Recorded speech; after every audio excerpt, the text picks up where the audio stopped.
कोठू एते टंका आणुछंती कोक्रोच जनता पार्टीर प्रतिष्ठाता अभिजीत दीपके पुओ को विदेश रे पढ़ाइबा को कोठू टंका पाइले बापा परिवार आर्थिक स्थिति नहीं तदंत करने को दाबी देश में अराजकता करी एबे नाम नेबे अभिजीत दीपके कोठू एते टंका आणुछंती कोक्रोच जनता पार्टीर प्रतिष्ठाता अभिजीत दीपके ताकू नहीं सारा देश में सन्देह सृष्टि होइतिबा बेले एबे आर तदंत करने को दाबी होइछि जा सुनिबा परे अभिजीत को मनरे छनका पशि जाइछि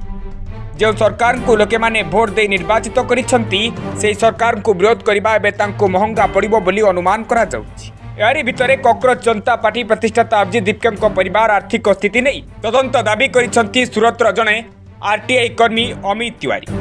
से प्रश्न उठाई जे महाराष्ट्र सरकार को जड़े अवसरप्राप्त कर्मचारी थिबा दीपके पिता भगवान राव दीपके किपरि निज पुओ को विदेश में उच्च शिक्षा अर्थ जोगाड़ कले यार तदंत करने को से संपृक्त कर्तृपक्ष को अनुरोध कर सारा देश में चर्चा आरंभ हो अमित तिवारी निर्वाचन कमिशनर और कर विभाग को चिठी लिखि सीजेपी आईनगत स्थिति जांच करने को दाबी कर